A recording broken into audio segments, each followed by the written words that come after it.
요한복음 9장 1절에서 3절까지의 말씀입니다. 예수께서 길을 가실 때에 날 때부터 맹인된 사람을 보신지라. 제자들이 물어 이르되 랍비여, 이 사람이 맹인으로 난 것이 누구의 죄로 인함이니까? 자기니까 그의 부모니까? 예수께서 대답하시되 이 사람이나 그 부모의 죄로 인한 것이 아니라 그에게서 하나님이 하시는 일을 나타내고자 하심이라. 아멘. 앉으시기 바랍니다. 우리 기도하겠습니다. 하나님 아버지, 오늘 저희들 또 이렇게 하나님의 예배 자리로 올 수 있는 것이 큰 특권이고 참 너무나 감사한 일입니다. 그리고 세상이 어떻게 요동치더라도 예수 그리스도를 믿는 자는 요동치 않을, 진동치 않을 나라를 이미 받았습니다. 또 예수님의 예언에 따르면은 마지막 때에는 세상이 엄청나게 요동칠 것이고 확률의 문제가 아니라 모두가 그 요동침 속에서 쓰러질 것이지만 주 예수 그리스도를 믿고 바라보는 자들은 구원을 얻을 것이라고 약속하셨습니다. 오늘 저희들이 또 그 주님의 말씀을 통해서 믿음을 가지고 이 세상 속에서 특별히 고난이라는 것을 우리가 어떻게 대해야 할 것인가, 거기에 대해서 우리가 정말 성경적으로 주님의 말씀을, 가르침을 바탕으로 정리하고 또 고난의 현실을 살아가는 저희들이 어떻게 살아갈 수 있을까 우리가 한번 생각해보고 깨우침을 얻는 그런 소중한 시간이 될 수 있도록 인도하여 주시옵소서. 예수님 이름으로 기도합나이다. 아멘.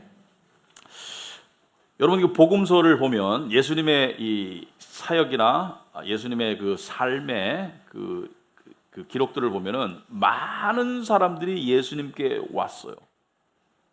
근데 그 예수님이 찾아가시거나 예수님께 온 많은 사람들의 공통점이 있습니다. 뭔가 문제가 있었어요. 오늘 본문에 나오는 사람은 날 때부터 맹인인 사람이고, 문둥병, 나병 환자, 또는 안진뱅이, 또는 죽음의 문턱에 갔던 사람들의 가족, 또는 니고데모처럼 구원에 대한 확신이 없는 가운데 불안함 속에서 가지고 있는 내적, 영적 문제를 가진 사람들이 예수님을 찾아왔거나 그들이 예수님이 그들을 찾아갔어요. 근데 그들 중에 상당수는, 전부는 아니지만 상당수는 그 고난을 통해서 예수 그리스도를 구원자로 만나게 됩니다. 그죠? 고난을 통해서 예수 그리스도를 구원자로 만나게 돼요.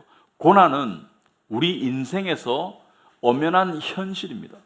어느 누구도 고난에서부터 자유로운 사람은 하나도 없어요. 과거의 고난을 겪었거나 현재 겪고 있거나 미래에 겪을 것이 고난입니다. 여러 가지 형태로 고난이 오죠. 사회적, 경제적, 정치적, 무슨 자연재해적, 관계적, 여러 가지 형태로 고난이 옵니다만은 이 고난을 통해서 예수 그리스도를 만나는 사람들이 있더라. 근데 고난은 사람이 피할 수 없는 인생의 일상적이고 일반적인 현실임에도 불구하고 고난은 상당히 어렵습니다. 왜? 괴롭기 때문에. 고난을 당하면 힘들기 때문에 어려워요. 그리고 고난은 많은 경우 우리의 결정에 영향을 미칩니다. 어떤 사람들은 고난 때문에 종교에 귀의하기도 하고요. 어떤 사람들은 고난 때문에 자살을 선택하기도 합니다. 그래서 고난을 통해서 여러 가지 결과들이 발생한다. 그것을 생각해보고 오늘 본문으로 들어가 보자. 자, 오늘 본문에 이 맹인이었던 한 남자가 예수 그리스도를 통해서 눈을 뜨게 됩니다. 이 사람은 날 때부터 맹인이었어요. 그런데 오늘 이 사건을 통해서 제가 3절까지만 읽은 이유가 있습니다. 왜냐하면 오늘 이 사람이 나섰다, 기적이 발생했다, 이게 포커스가 아니고 고난을 어떻게 볼 것인가, 그것 때문에 3절까지밖에 안 읽었어요. 고난을 어떻게 볼 것인가. 여러분, 이 성경에 나오는 또는 인생의 대부분의 진리나 진실은 두 가지 측면이 있어요. 첫째는 단순함이 있습니다. 둘째는 심오함이 있어요. 단순함, 그러니까 그 진리를 단순하게 볼 수 있는 그런 시각이 있고 심오하게 볼 수가 있습니다. 예를 들어서 여러분 예를 돕자면 천국이 하나님이 계시는 하늘나라, 예수 믿고 가는 것 단순하죠. 하지만 그 천국이 구체적으로 어떤 것이냐를 우리가 생각해 본다면 너무나 심오해서 깊이를 알 수가 없어요.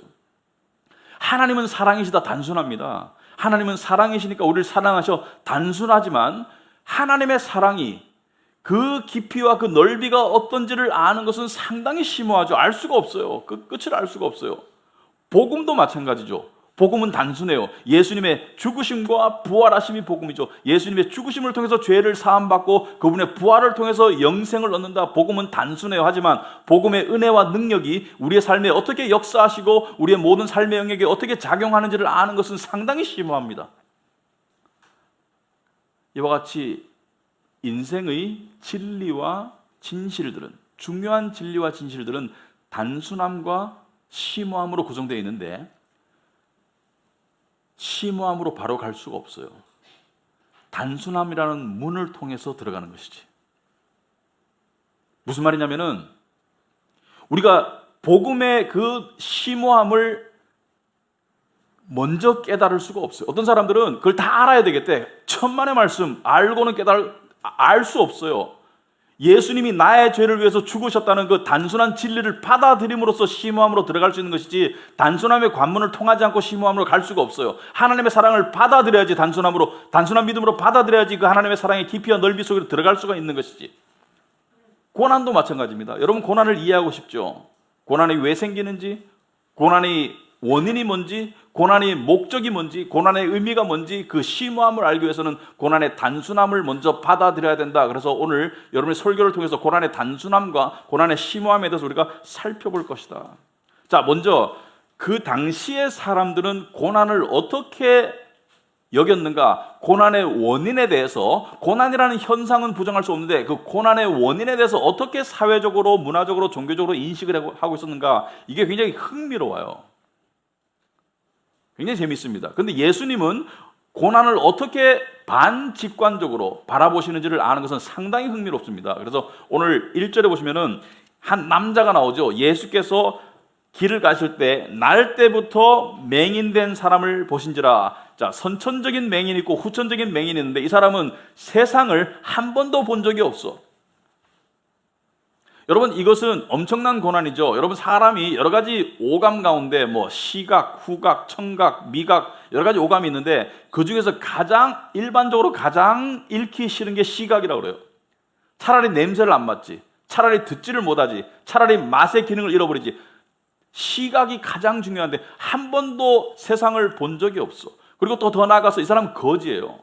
길거리에서 구걸하는 거지고 부모가 있는데도 도움을 줄 수가 없어. 그러니까 이 사람은 이 사회적 소외자고, 그리고 육체적 이 불구자고, 그리고 경제적 약자입니다. 그래서 고난의 이 종합 선물 세트, 고난의 종합 총체야. 근데 벗어날 길이 없어요. 어떤 고난은 벗어날 수 있는데 이 사람의 고난은 벗어날 길이 없어요. 그러니까 고난의 총합체야. 그런데 이 고난을 당한 사람을 향해서 그 당시 유대인들은 어떻게 바라봤을까? 고난을 겪는 것의 원인에 대해서 어떻게 생각했을까? 그 당시 유대인들이 이렇게 생각했습니다. 고난은 죄에 대한 하나님의 형벌로 생각했어요. 모든 고난은 그 사람의 죄에 대한 하나님의 징벌이다, 또는 그 부모의 죄에 대한 자식을 향한 징벌이라고 생각했어요. 그래서 이 사람을 보고 제자들이 이렇게 묻죠. 예수님께 제자들이 물어 이르되 2절에 랍비여, 이 사람이 맹인으로 난 것이 누구의 죄로 인함이니까? 그러니까 모든 고난은 죄에 의한 것이다 라고 생각하는 전제가 깔려 있는 거예요. 그러니까 문제는 죄 때문이냐 아니냐가 아니고, 죄 때문인데 누구의 죄 때문이냐? 이 사람의 죄 때문입니까? 그 부모 때문입니까? 라는 질문을 통해서 우리는 그 시대 속에서 사람들이 고난을 바라봤던 인식을 엿볼 수가 있다. 근데 유대인뿐만이 아니죠. 오늘날 사람들도, 특히 예수 믿는 사람들도 여기서 벗어나지 못하는 때가 많은 것 같아요. 고난을 겪을 때 내가 무슨 잘못을 저질렀길래 이런 고난을 겪는 것일까라고 스스로에게 또 하나님께 따져 묻습니다. 하나님, 제가 무슨 잘못을 했길래 이런 고난을 겪습니까? 어떤 사람들은 또 그 인과관계를 잘 설명해요. 미련하게도. 예배를 소홀히 했더니 장사가 안 된대요.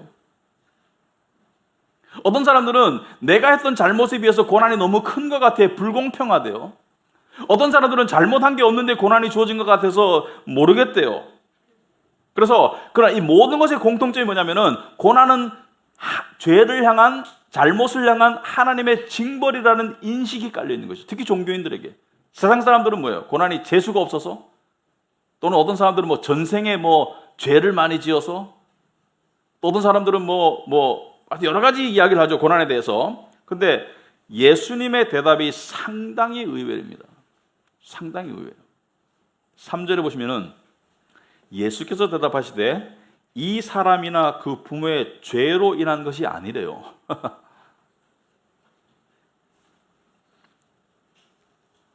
아주 반직관적인 답이었습니다.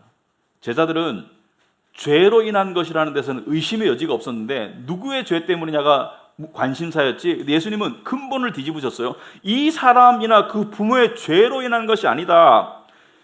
더 놀라운 것은 이게 고난의 심오함에 해당되는데 하나님이 하시는 일을 나타내기 위한 고난이다라고 말씀하시는 거예요. 그러니까 예수님은 두 가지를 말씀하십니다. 이 사람들이 깜짝 놀랐을 거예요. 제자들이 듣고 이러한 대답을 기대를 못했을 겁니다. 예수님이 이렇게 말씀할 줄 알았어. 이 사람이 죄를 질 걸 알고 하나님이 미리 형벌을 주셨어. 또는 태어날 때부터 맹인이니까, 또 거지니까, 또는 그 부모가 엄청나게 잘못을 저질렀기 때문에 자식이 벌 받는 거야. 이런 답을 원했는데 예수님께서는 그게 아니라는 말씀을 하셨고, 두 번째는 더 놀라운 사실은 이 부정적으로 보이는 고난이 아주 긍정적으로 쓰임받을 수 있다는 것을 이야기하겠어요. 이 부분은 도저히 생각 못했던 거예요. 고난을 통해서 하나님의 하시는 일을 나타내신다. 하나님이 하시는 일을 나타내신다는 것은 하나님의 영광을 나타내신다는 뜻이죠. 하나님의 섭리의 일을 통해서 하나님의 영광을 나타내기 위해서 고난이 생길 수 있다는 것을 이야기해요. 그러면 모든 고난은 죄의 결과가, 죄의 형벌이 아니냐? 그것은 아닙니다. 어떤 고난은 죄의 결과이기도 해요. 5절에 베데스다 연못에서 38년 동안 누워있던 병자가 예수께서 고쳐주시고 난 다음에 그 병자에게 뭐라고 말했습니까? 이런 일이 다시 안 생기도록 죄를 짓지 마라. 그 말 속에는 뭐예요? 죄를 지으면 이런 일이 생길 수 있다는 것을 이야기하는 거예요. 그러니까 어떤 고난은 죄의 형벌이고 어떤 고난은 죄의 형벌과 관계없이 생긴다. 그럼 우리 그리스도인들에게도 죄의 형벌로 고난이 생길 수 있는가? 여러분들이 어떤 고난을 겪고 있어. 그러면 하나님이 여러분을 징벌하시는가? 그런 생각하는 사람이 있습니다. 어떤 사람은 우리 교회에서는 그런 말 하시는 분이 없으리라고 생각하는, 교통사고가 났는데 차수리비하고 병원비하고 많이 나왔어. 근데 11조를 안 냈더니 그런 일이 생겼다고 말하더라고요. 하나님이 벌 주셨다. 그럼 미련한 말이죠. 왜 미련하는 말이죠? 똑똑히 들어보세요. 예수 믿는 사람에게는 하나님의 징벌이 없습니다. 징벌은 죄를 향한 하나님의 안갚음이에요. 신의 저주예요. 예수 믿는 사람에게는 하나님의 징벌이 없어요.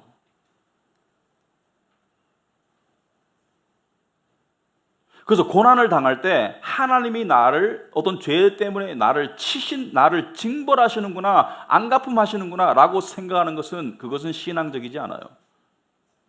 왜 그러냐면은 그리스도께서 의인으로서 죄인을 위해서 죽으셨다. 우리의 모든 죄, 과거, 현재, 미래 모든 죄에 관한 징벌은 예수님께서 십자가에서 다 담당하셨기 때문에 우리를 또 처벌하신다는 것은 예수님의 징벌이 부족했다라고 말하는 것밖에 안 돼요. 그죠? 그러니까 우리를 향한 징벌은 없어요. 제가 성경 말씀 중에, 여러분도 그렇겠지만 성경 말씀 중에 가장 감사하고 감격스러운 말씀이 로마서 8장 1절입니다. 여러분 주보에 나와 있죠? 한번 읽어볼까요, 같이? 로마서 8장 1절.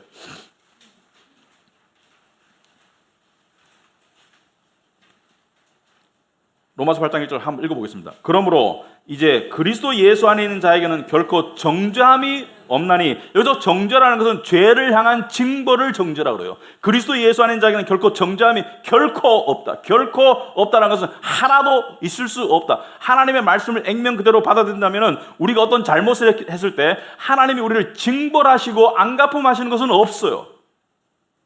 하지만 그리스도인들에게도 죄의 결과는 있습니다. 징벌과 결과를 혼돈하지 마세요. 죄를 지었기 때문에 그리스도인들도 감옥 갈 수 있고요. 몸을 함부로 보살피지 않았기 때문에 건강을 해칠 수도 있고요. 관계 속에서 내가 잘못을 저질렀기 때문에 관계 속에서 아픔과 고통을 겪을 수도 있고요. 그리스도인들도 죄의 결과는 겪을 수 있지만 그 결과를 통해서 죄를 짓지 말아야지, 죄는 안 좋은 결과를 가져오는구나, 그렇게 이해하고 죄를 멀리하는 것은 좋겠으나 그 결과를 하나님의 징벌로 혼돈하지는 말아라. 만약에 어떠한 고난이 닥치더라도 하나님이 나를 안 갚음하거나 하나님이 내가 미워서 또는 하나님이 내가 싫어서 나를 치시는 것은 아니라는 것을 기억해라. 그렇다면 죄와 관계없는 고난, 오늘 맹인의 경우처럼 왜 생기나? 여러분, 우리 여러분의 삶 가운데 고난의 인과관계를 다 설명할 수 없는 고난이 많아요. 갑작스런 경제의 어려움, 육체의 질병, 또는 관계의 나는 노력했는데 관계가 어려워질 때 있죠, 그죠? 나는 그런 의도가 없는데 상대가 나를 미워하고 고난스럽게 만들 때가 있죠. 그런 것이 왜 생기나? 지금 돌아다니는 바이러스는 왜 생기나? 두 가지를 말씀드리겠습니다. 두 가지 제목으로 살펴봅니다. 이 땅 때문에 생깁니다. 고난의 단순함에 해당합니다. 두 번째는 저 하늘 때문에 생깁니다. 고난의 심함을 의미합니다. 이 땅 때문에 생기고 저 하늘을 위해서 생기는 것이 고난이다.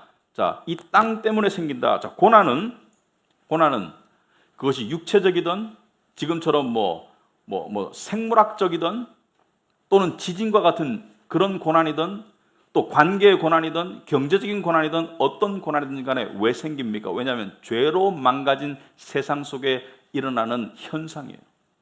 죄로 오염된, 죄로 망가진 세상 속에 일어나는 현상이 고난입니다. 여러분, 창세기를 보시면은 아담과 하와가 뱀의 꾀임에 의해서 죄를 저질렀을 때 3장에 보시면은 아담과 하와가 뱀을 향한 하나님의 모든 것이 한마디로 말하면 고난을 당할 것이다 이거예요.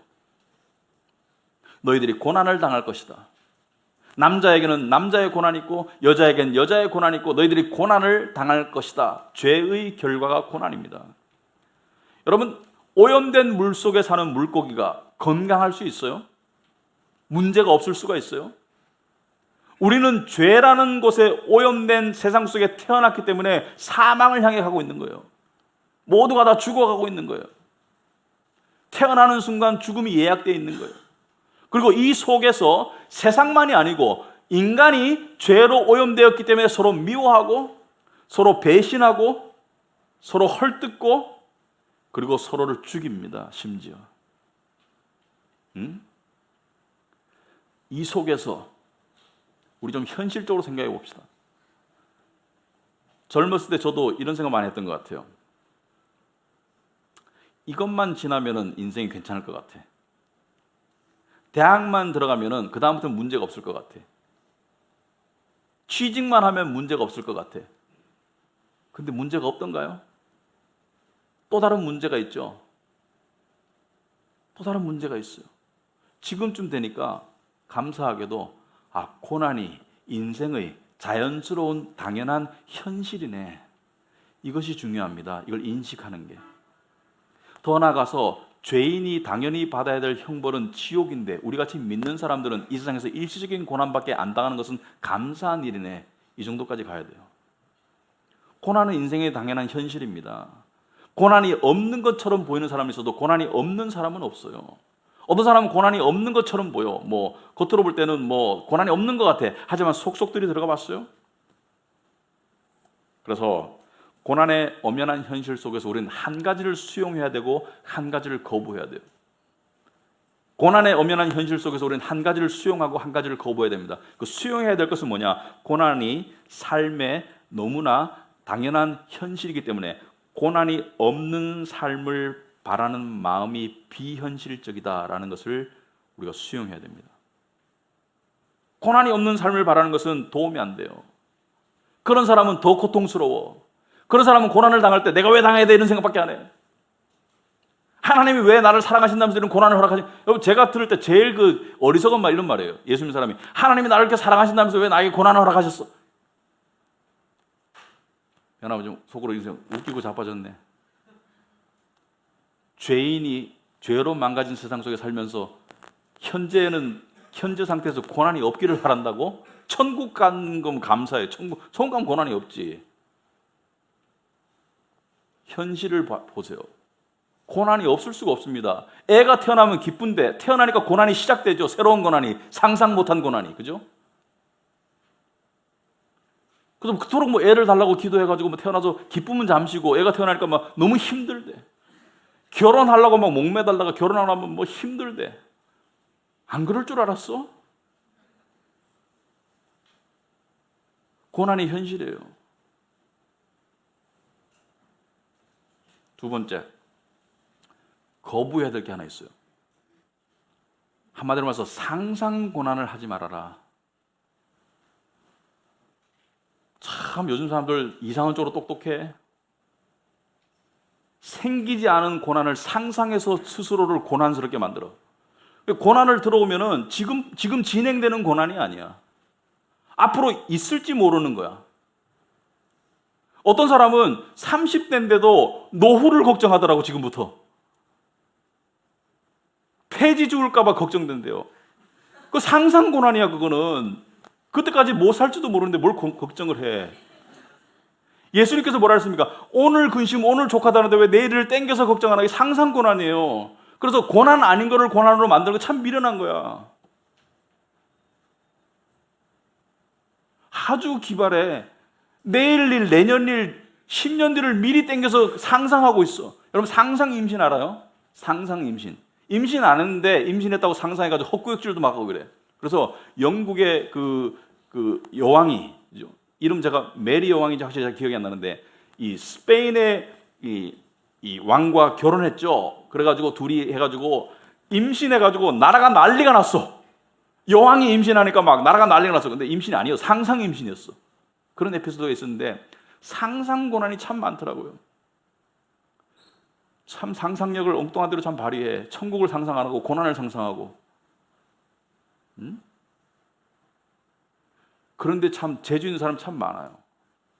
내일 일은 난 몰라요. 자꾸 이렇게 찬송해요. 내일 일은 난 몰라. 그리고 상상 고난하는 사람들이 저녁 시간에 상당히 괴롭더라고. 저녁에 상상을 많이 하더라고. 잠 안 자고 상상을 많이 해. 그런 사람들 뭐예요? 저녁에 기도하세요. 아무것도 염려하지 말고 오직 다만 모든 일에 기도와 간구로 너희 구할 것을 감사함으로 하나님께 아뢰라. 그리하면 모든 지각에 뛰어난 하나님의 평강이 그리스도 예수 안에서 너희 마음과 생각을 지키시리라. 여기서 너희 마음과 생각을 지키시리라를 풀어보면 네가 올바른 생각과 상상을 하도록 만들어 주실 것이다. 아멘. 왜 자꾸 쓸데없는 상상해가지고 고난을 만들어? 안 그래도 있는 고난도 충분하지 않은가? 마치 있는 고난이 안 충분한 것처럼 거기다 고난에 고난을 더해 스스로. 참 재주가 좋아요. 성경적으로 생각할 줄 알아야 된다. 자, 두 번째. 첫 번째, 이 땅에서 살면서 고난은 당연한 현실이라는 것이 이게 고난의 단순함입니다. 단순하게 생각하세요. 당연한 거야. 당연한 거야. 당연한 거예요. 왜 나한테만 이런 일이 생겼나? 뭐 이런 거. 다른 일이 안 생기게 당연한 거예요. 두 번째, 고난은 이 안을 심오한 고난의 안을 들어보면은 하늘을 위해서 주어졌다. 믿는 자들에게 해당해요. 믿는 자들에게 또는 믿음으로 부름 택함 받은 자들에게 해당하는 말씀입니다. 하늘을 위해서 주어졌다.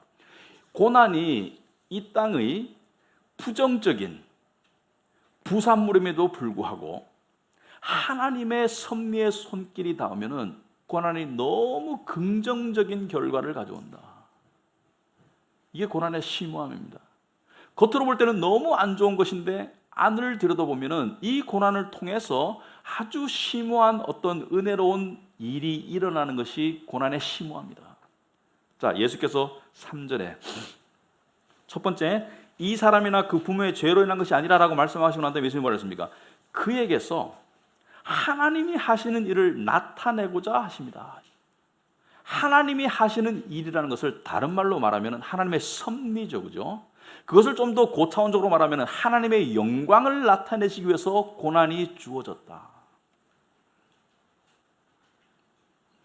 근데 어떤 사람이 이렇게 생각합니다.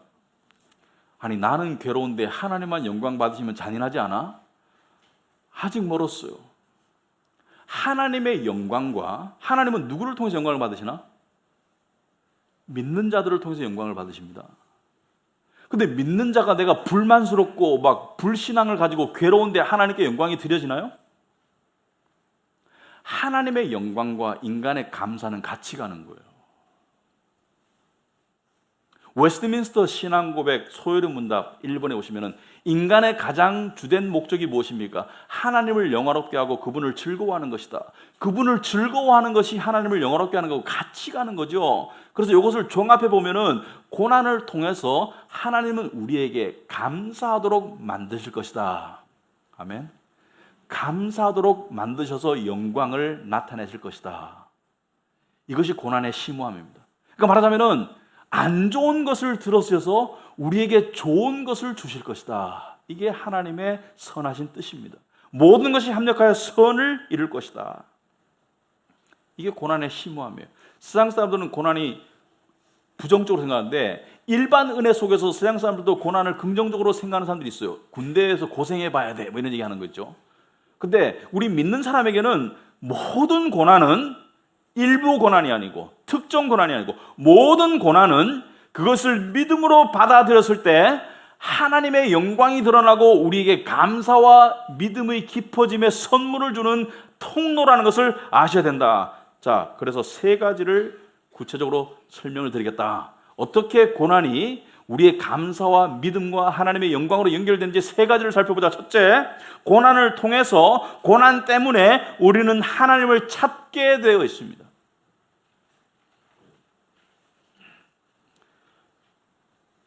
여러분, 사람 사이에 접촉점이 있어요. 모든 관계는 접촉점이 있습니다. 가족은 피라는 접촉점이 있고 회사에서는 함께 공동의 이익이라는 접촉점이 있어요. 동호회에서는 같은 공동의 관심사가 접촉점이죠, 그죠? 내가 게임 동호회다, 게임이 관심사인 거야.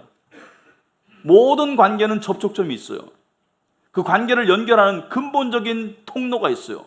근데 하나님과 인간 사이의 근본적인 통로가 뭔가 한번 생각해 보세요. 하나님이 우리에게 무엇을 통해서 다가오셨나 한번 생각해 보세요. 바로 고난입니다, 여러분. 여러분, 십자가는요, 인류 역사상 가장 부당한 고난입니다. 죄가 하나도 없으신 예수님께서 죄인 취급을 받으신 것이 십자가예요. 가장 부당하고 가장 악랄한 고난이 십자가입니다. 그런데 십자가라는 고난을 통해서 하나님은 우리에게 다가오셨어요. 하나님이 택하신 통로입니다. 그리고 하나님은 고난을 통해서 우리를 부르십니다. 각자의 고난을 통해서. 고난은 낭비하지 마세요. 고난을 통해서 간절히 하나님을 찾는 가운데 우리는 하나님의 은혜를 맛보고 하나님의 위로를 맛보고 하나님이 주시는 확신을 맛보고 하나님이 주시는 소망을 붙잡게 됩니다. 하나님의 임재를 만나게 됩니다. 하나님을 만나는 통로가 근본적으로 고난이에요. 물론 좋은 일을 통해서도 하나님께 감사를 주지만 하나님이 택하신 근본적인 통로가 고난입니다. 하나님이 고난을 통해서 우리에게 다가오셨고 고난을 통해서 우리가 다가가도록 원하세요. 여기 고난이 없었으면 이 자리에 있을 뻔한 사람 하나도 없어요. 단언컨대. 그래서 신앙인은 과거를 바라보면서 이 고난 때문에 나에게 주어진 하나님의 은혜를 바라볼 줄 아는 게 신앙인입니다. 그리고 지금 일어나고 있는 고난을 통해서도 하나님께서 뭔가 좋은 것을 주실 것을 믿는 게 신앙이네요. 그래서 저는 신앙인만큼 초긍정적일 수 있는 사람이 없다고 생각합니다. 세상 사람들은 긍정을 좋아해요. 긍정적인 사람, 매사 긍정적인 사람. 저는 신앙인이 정말 긍정적일 수 있다. 왜? 어떤 일이 일어나더라도 마지막은 하나님이 모든 것을 아름답게 하실 것을 믿는 것이 초긍정이죠. 믿음의 긍정이죠. 여러분 믿습니까? 그걸 믿어야 되는 거예요.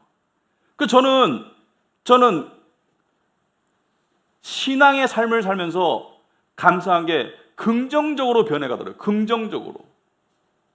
긍정적이 돼. 왜? 하나님이 모든 것을 다 책임지시고 아름답게 만드실 거기 때문에. 그리고 고난을 통해서 하나님을 찾아왔어요, 지금까지. 고난 때문에 더 하나님을 간절히 찾게 되더라고요. 그래서 하나님은 상하고 통회하는 심령을 좋아하세요. 고난으로 부서지는 심령을 좋아하세요. 왜? 그 고난으로 부서진 심령이 십자가를 깨닫고 그 고난으로 부서진 심령이 십자가 뒤에서 부서진 하나님의 심장을 이해하게 되는 거예요. 고난을 통해서 우리가 하나님과 가까워지는 겁니다. 하나님의 사랑의 본체가 고난이에요. 고난을 통한 사랑이에요. 두 번째, 고난은 우리를 겸손하게 변화시킵니다. 여러분, 진정한 겸손은 비굴함이 아닙니다. 이런 사람 있죠. 나는 아무것도 할 줄 몰라요. 저는 아무것도 가진 게 없어요. 진정한 겸손은요, 내가 아니라 하나님을 의지하는 자가 진정한 겸손한 자예요. 고난을 통해서 하나님은 우리의 힘을 빼세요. 고난을 통해서 하나님은 우리가 멍청하다는 것을 깨닫게 하세요. 고난을 통해서 하나님은 우리가 잘난 것이 없다는 것을 깨닫게 하세요. 고난을 통해서 하나님은 우리가 죄인이라는 것을 깨닫게 하세요. 그러므로 그것을 통해서 하나님을 더욱더 의지하는 믿음으로 나아가는 자를 만드는 게 하나님의 목적입니다. 하나님께 맡기는 삶. 고난 받기 전에는 나는 이 정도 대접을 받아야 되는데 라는 사람이 있어요. 고난을 통해서 하나님 낮추세요. 네가 지금 어떤 대접을 받든지 간에 너는 좋은 대접을 받고 있는 거야. 그래서 시편 기자 이렇게 말했죠. 고난 당한 것이 내게 유익이라. 이로 말미암아 내가 주의 율례들을 배우게 되었나이다. 고난이 없이 하나님을 믿어 나가는 사람 없습니다. 고난이 그런 역할을 하는 거예요. 그래서 야고보는 심지어 내 형제들아 너희가 여러 가지 시험, 고난을 당하거든 온전히 기쁘게 여기라 했습니다. 이는 너희 믿음의 시련이 인내를 만들어내는 줄 알미라. 인내를 온전히 이루라. 이는 너희를 온전하고 구비하여 조금도 부족함이 없게 하려 함이라. 여기서 말하는 것은 조금도 부족함이 없다는 것은 스스로 충만하다는 것이 아니라 하나님으로부터 공급받기 때문에 조금도 부족함이 없는 믿음의 단단한 신앙인으로 만들어가는데 고난이 쓰이기 때문에 고난이 이 부정적인 고난이 너무나 긍정적인 결과를 만들어내기 때문에 이 고난을 볼 때 마치 쓴 약을 먹으면서 건강을 기대하듯이 이 고난을 통해서 하나님이 나를 단단하게 만들어 가시는구나 라고 믿고 기뻐하라는 거예요. 여기서 기쁘라는 것은 지금 현재 기뻐할 일이 있는 것이 아니라 기쁨의 일이 올 것을 알기 때문에 믿음으로 미리 당겨서 기뻐하는 거예요.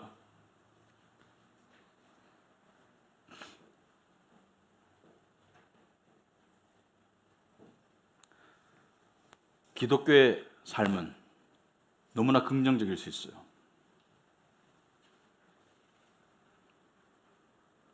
현재 주어진 어떤 어려움 속에서도 그 어려움 때문에 하나님을 찾으세요.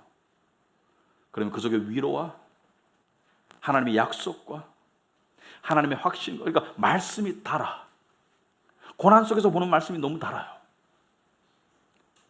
세 번째, 고난은 하나님과 사람뿐 아니라 사람과 사람 사이를 연결해 줍니다. 특히 믿음의 공동체 안에서. 여러분 말씀 속에 우는 자들과 함께 울라라는 말씀이 있죠.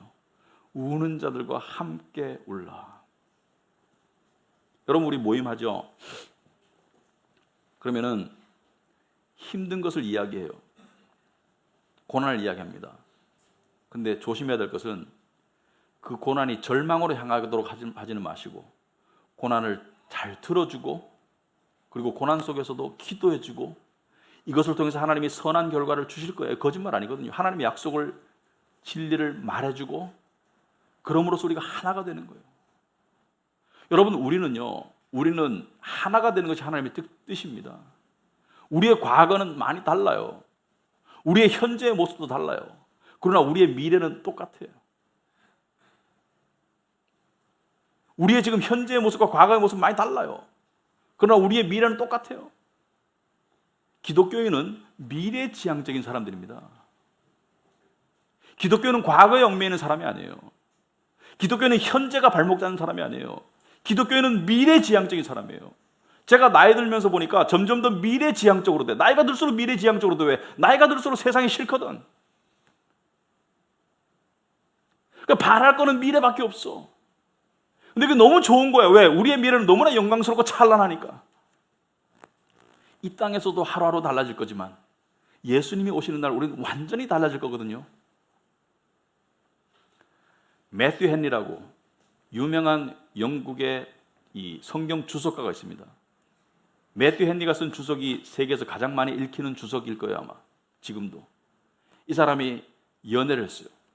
근데 여자 집보다 너무 기울어. 여자 집은 사회 경제적으로 지위가 높고 매튜 헨리는 별 볼 일 없는 집안이야. 여자 집 아버지한테 인사 갔어요. 근데 아버지가 자네 집안 배경이 어떤가 설명해 보게. 이미 알면서 내 딸하고 너하고 어울리지 않다는 것을 이야기하기 위해서 설명해 보게. 근데 매튜 헨리가 할 말이 없었어. 근데 그 여자가 이렇게 말했습니다. 아버지, 저는 이 사람의 과거는 잘 몰라요. 하지만 이 사람이 어디를 향해 가는지는 잘 알아요. 왜냐하면 우리는 같은 곳을 가고 있으니까. 그게 우리입니다. 예수 믿는 여러분, 우린 무언가를 향해서 나아가고 있어요. 근데 그 무언가를 향해서 나아가는 속에 고난이라는 것이 있어요. 하지만 그 고난도 우리의 방향을 한 군데로 잡아주는데 역할을 하는 거예요. 마치 배가 가는데 여기 돌멩이가 툭 튀어나왔어. 그 돌멩이에 부딪히면서 우리는 올바른 방향으로 나가는 거예요. 그 돌멩이가 없으면 우리가 어깨를 셀 수도 있어. 근데 하나님께서 돌멩이와 암초와 여러 가지를 통해서 우리를 한 방향으로 나가게 하시는 거예요. 그러므로 고난을 겪으면서 우리는 서로에게 격려해 줘야 됩니다. 지금 이것을 통해서 하나님께서 뭔가 선한 일을 형제나 자매의 삶에서 이루고 있다는 것을 상기시켜 줘야 합니다. 그리고 같이 아파해 주고 기도해 줘야 됩니다. 그게 교회입니다. 우리 한 표대를 향해서 나아가는 우리 모두가 고난 속에서도 함께 나아갈 수 있기 바랍니다. 기도하겠습니다.